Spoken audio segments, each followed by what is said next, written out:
sahabat, selamat datang ke dalam acara Sekolah Sahabat Kita. Ya, Sekolah Sahabat Kita hari ini berjudul apa nih, Mi?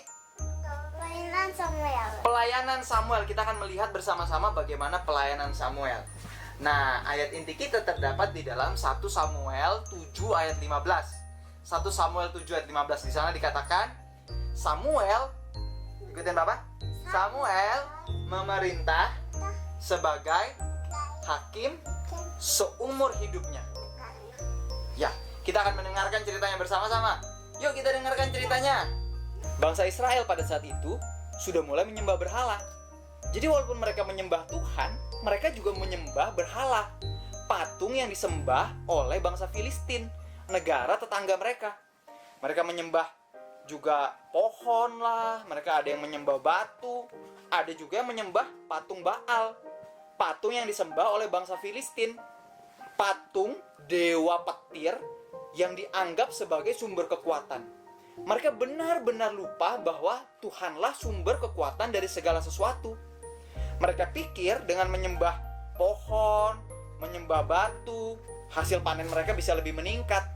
Mereka pikir kalau mereka menyembah Baal yang adalah dewa petir, mereka pikir itu bisa menyelamatkan mereka dari malah bencana yang dapat saja datang. Walaupun mereka menyembah Tuhan, tapi hati mereka telah menyembah ilah lain juga. Untuk itu, Tuhan mengirim Samuel. Samuel yang sudah dewasa, Tuhan kirim untuk mengingatkan bangsa Israel. Samuel bilang seperti ini, kalian harus ingat, arti nama bangsa Israel adalah Tuhan menyertai kita. Jadi jangan pernah lupa, jangan biarkan kita ikut-ikutan seperti bangsa yang lain yang menyembah patung berhala. Setelah mendengarkan pekabaran dari Samuel, bangsa Israel lalu mau bertobat. Mereka menyadari kesalahan mereka. Mereka katakan, oh iya betul, kita sudah salah. Kita sudah menyembah ilah lain dan tidak lagi percaya kepada Tuhan. Setelah itu, Samuel mengajak mereka untuk membuang berhala-berhala dan ilah mereka. Lalu mereka membuang berhala mereka. Mereka tidak mau lagi menyembah patung berhala dan mereka mau menyembah Tuhan. Lalu Samuel mengajak mereka ke Mispa. Sesampainya di Mispa, mereka membuat mezbah dan hendak menyembah Tuhan. Tapi dari kejauhan, mereka melihat bahwa bangsa Filistin sedang datang. Bangsa Filistin itu mendengar bahwa bangsa Israel mau menyembah Tuhan di Mispa. Lalu mereka berencana hendak membunuh bangsa Israel. Wah, sesegera itu bangsa Israel ketakutan. Mereka katakan kepada Samuel, Samuel, apa yang harus kita lakukan ini? Coba kamu berdoa kepada Tuhan supaya Tuhan menghalangi bangsa Filistin yang akan datang dan hendak membunuh kita. Lalu Samuel berkata, jangan takut, Tuhan akan menyertai kita. Samuel lalu melihat bagaimana bangsa Filistin hendak datang. Tapi Samuel tidak menjadi takut. Dia lalu berdoa kepada Tuhan, dan seketika itu juga langit menjadi gelap. Lalu kilat menyambar dan guntur bergemuruh. Wah, bangsa Filistin yang sedang datang hendak membunuh bangsa Israel, mereka menjadi ketakutan. Mereka takut dan mereka langsung lari pulang kembali. Setelah bangsa Israel melihat kejadian itu, mereka menyadari betapa luar biasanya Tuhan yang mereka sembah. Tuhan mampu mengendalikan alam semesta karena semuanya adalah ciptaannya. Langit, guntur, dan petir pun tunduk kepada perintah Tuhan. Setelah itu, Samuel mengumpulkan batu-batu dan menaruhnya di sepanjang jalan menuju Mispa. Tujuannya adalah agar setiap kali anak-anak bangsa Israel melihat batu itu, orang tuanya dapat menceritakan kejadian yang dahsyat pada saat itu. Bagaimana Tuhan melepaskan mereka dari kejaran bangsa Filistin yang hendak membunuh mereka. Batu-batu itu menjadi monumen sejarah, sebuah pengingat bagaimana Tuhan hadir dalam hidup mereka. Jadi teman-teman ingat kan tadi bangsa Israel awalnya mereka menyembah berhala. Mereka menyembah patung, menyembah batu, menyembah benda-benda ciptaan Tuhan. Tapi zaman sekarang kan kita sudah sangat jarang ya melihat orang yang menyembah pohon. Ada sih, tapi sangat jarang. Sudah jarang orang yang menyembah batu atau bahkan menyembah patung. Sangat jarang. Tapi ada juga sih. Nah, zaman sekarang lebih banyak orang ada yang menyembah handphone, ada yang menyembah uang dan menjadikan itu semua menjadi berhala. Teman-teman tahu nggak artinya berhala? Berhala itu adalah segala sesuatu yang lebih kita cintai daripada Tuhan. Segala sesuatu yang menghabiskan lebih banyak pikiran dan waktu kita ketimbang Tuhan. Segala sesuatu yang sangat kita cintai dan bahkan tidak rela kita untuk barang itu hilang. Karena itu menjadi lebih penting daripada Tuhan. Itulah yang terjadi zaman sekarang. Itu juga yang terjadi sejak zaman bangsa Israel. Karena setan berusaha untuk membuat kita jauh dari Tuhan. Zaman dulu dia tunjukkan ada patung berhala, ada berbagai macam sumber-sumber berkat yang dianggap sebagai satu sumber berkat. Tapi zaman sekarang berhalanya sudah berbeda yang setan tunjukkan. Hari ini kita belajar bangsa Israel sebelum mereka kembali kepada Tuhan, mereka harus meninggalkan setiap berhala-berhala mereka dan menjadikan Tuhan yang terutama. Lalu pelajaran yang kedua, setelah bangsa Israel datang dan bertobat, mereka menyembah Tuhan. Mereka pergi ke Mispa. Lalu bukannya hidup mereka nyaman dan aman? Kalian ingat tadi ceritanya? Wah, bangsa Filistin malah maju untuk menyerang mereka. Mereka jadi ketakutan. Terkadang, di saat kita mau setia kepada Tuhan, bisa saja ada penghalang yang datang. Setan bisa saja berusaha lebih keras untuk membuat kita jatuh dan berdosa. Tapi, seperti yang dilakukan bangsa Israel bersama-sama dengan Samuel, mereka berdoa. Mereka tetap percaya kepada Tuhan. Di saat mereka tidak menggunakan kekuatan mereka sendiri, nah, Tuhan menunjukkan kuasanya dan membuat bangsa Filistin yang menyerang mereka menjadi mundur. Tanpa perlu mereka berperang, tanpa perlu mereka melawan. Tuhanlah yang berperang untuk mereka.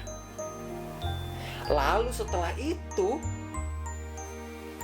Samuel menaruh batu di sepanjang jalan menuju Mispa, supaya batu itu menjadi peringatan. Hari ini, setiap kali ada mujizat, berkat yang Tuhan berikan, jangan lupa ya teman-teman, supaya kita ingat apa yang Tuhan lakukan untuk kita di masa yang lalu. Jadi hari ini kita belajar tentang pelayanan Samuel ya Nemi ya. Samuel dengan setia dan sabar melayani Tuhan dengan melayani bangsa Israel, supaya bangsa Israel bertobat. Nah, teman-teman yang ada di rumah juga bisa melayani sejak kecil, seperti yang Samuel lakukan. Kita bisa melayani dengan menolong papa mama kita. Kita bisa melayani dengan menolong orang lain yang membutuhkan, Neni. Ya? Ya. Sekarang, sebelum kita lanjut, kita akan mendengarkan lagu dari ayat Alkitab. Ya? Kita dengarkan sama-sama ya, lagu yang berikut ini. Selamat sahabat, adik-adik dan teman-teman di rumah. Selamat Nah, sahabat. selamat sahabat, puji Tuhan ya Ce. Sahabat ini kita boleh dikumpulkan kembali dengan keadaan sehat. Dan kita akan kembali belajar dari ayat dari Alkitab. Sahabat ini dari mana? Dari Filipi 4 ayat 19 dan 20. Teman-teman di rumah buka Alkitabnya ya. Buka Alkitabnya, nanti kita akan nyanyikan satu kali di sini dan kita akan ulang sama-sama dengan teman-teman di rumah. Siap? Siap adik? Oke.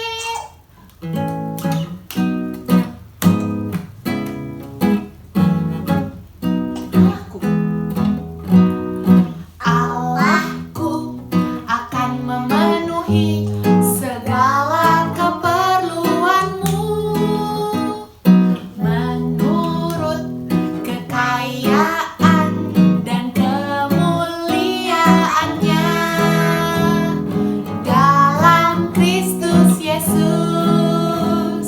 Dimuliakanlah Allah dan Bapa kita selama-lamanya. Dimuliakanlah Allah dan Bapa kita selama-lamanya. Amin. Filipi 4 ayat 19 dan 20. Nah, seperti itu. Walaupun 2 ayat, tapi mudah kok untuk dihafal. Mudah kan, Cece? Iya. Mudah. Teman-teman di rumah, kita akan ulang satu kali lagi. Teman-teman coba pelajarin sama-sama ya. Nanti supaya tambah banyak ayat Alkitab kita. Siap? Siap.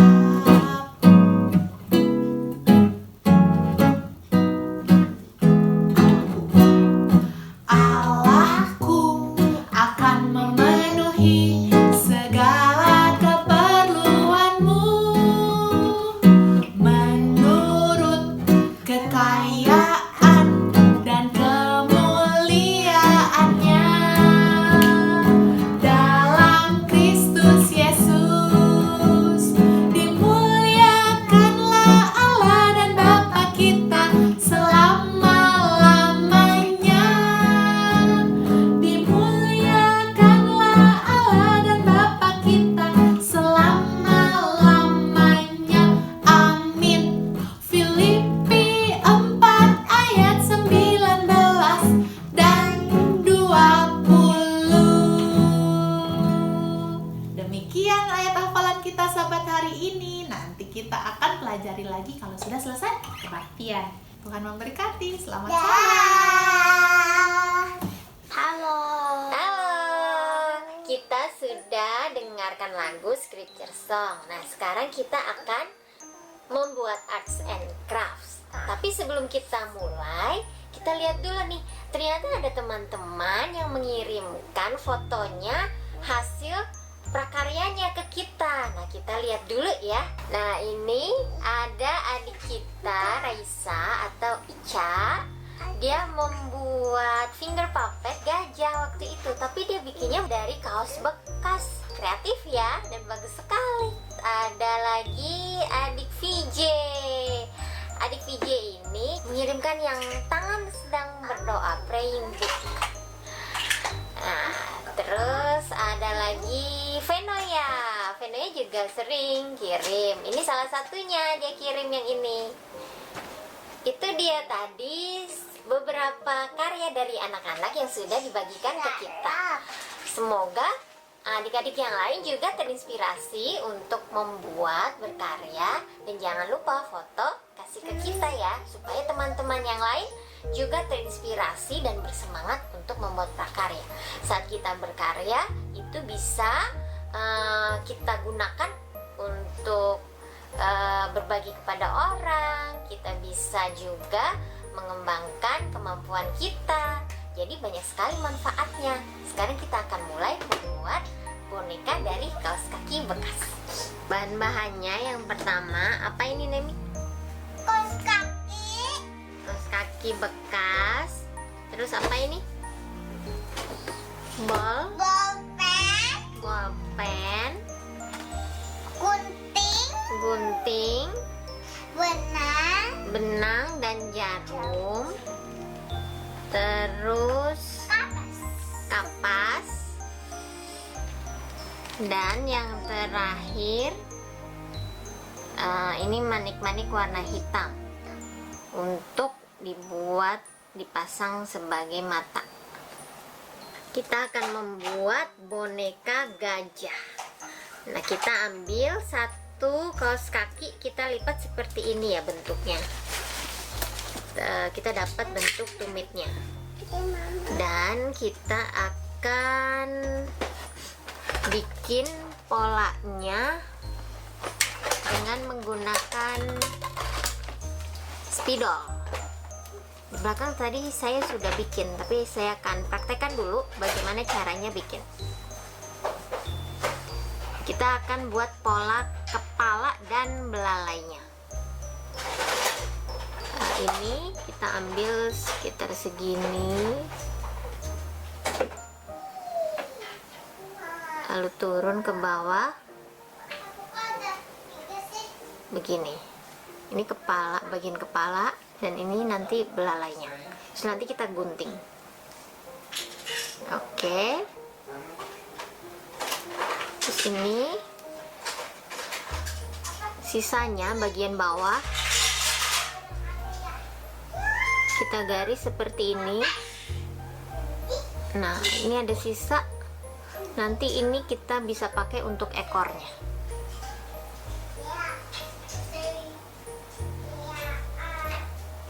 Lalu yang kedua, kita ambil satu kaos kaki lagi. Kalau kaos kakinya sama kanan kiri, yang mau dipakai sama sepasang yang sama juga nggak apa-apa, lebih bagus. Tapi kalau beda juga nggak apa-apa. Kaos kaki yang satu kita lipatnya seperti ini ya, jadi lurus begini. Ini bagian ujungnya. Terus ini kita dapat bagian tumitnya begini. Nah, kita taruh ini di atas. Ini kita akan buat untuk badannya. Jadi ini garis seperti ini kita potong karena ini ada jahitan di sini. Jadi kita potong aja nanti jahitannya. Terus habis itu ini ada ininya, ini buat bagian ini. Kita akan buat begini untuk kaki. Nah, begini, begini.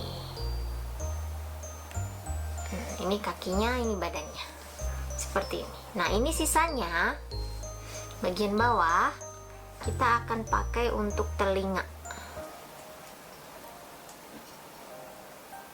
Nah, bentuknya seperti ini, telinga.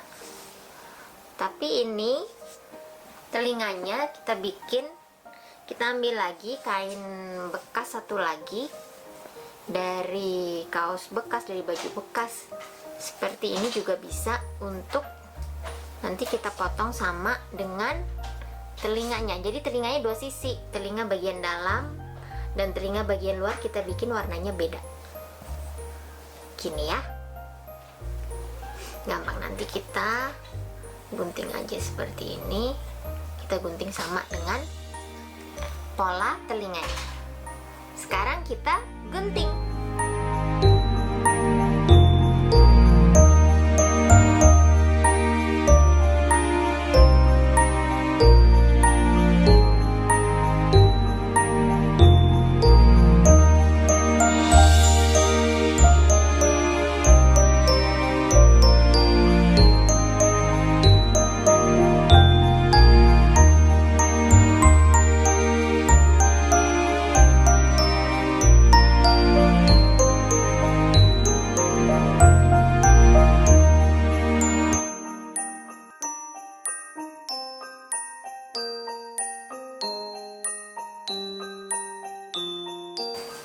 Kita sudah potong, ini untuk pola kepala, ini badannya, ini telinganya, dan ini ekornya.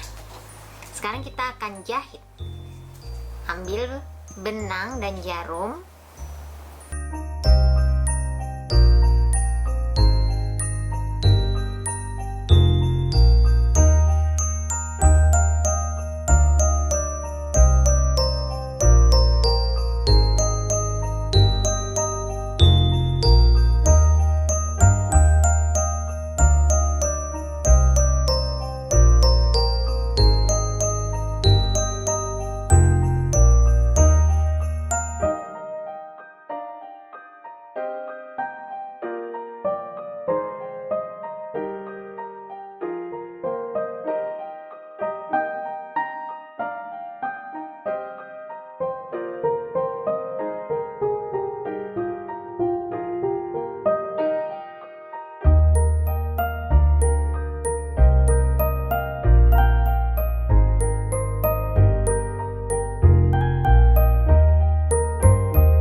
kita udah bikin badannya, udah dijahit, terus diisi kapas, kepalanya, terus ada telinganya seperti ini. Nah, sekarang kita pasang telinganya di kepala. Pasangnya begini, kita jahit aja, satuin ke bagian kepala, kira-kira di sini ya, di samping. Kita akan jahit seperti ini, kita tempel begini, terus kita jahit.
Bagian badan gajah akan kita jahit sedikit di sini untuk bentuk kaki depannya.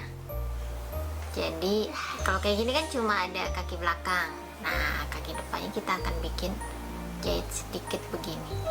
Ah, sakit amat mungkin. Ini. Oh banget.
Begini kakinya, ini kaki depannya seperti tangan begini.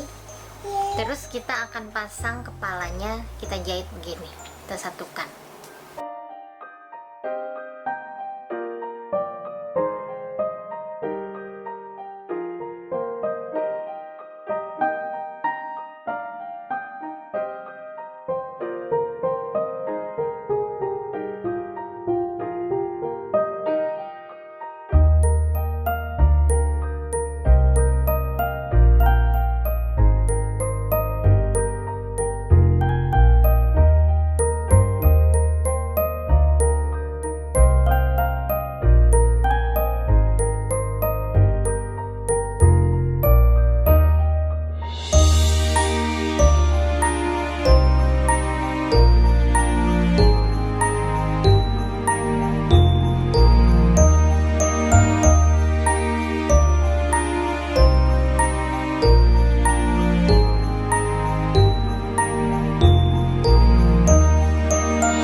ekor di bagian belakangnya.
Oke, kita sudah membuat apa ini, Nemi? Gajah.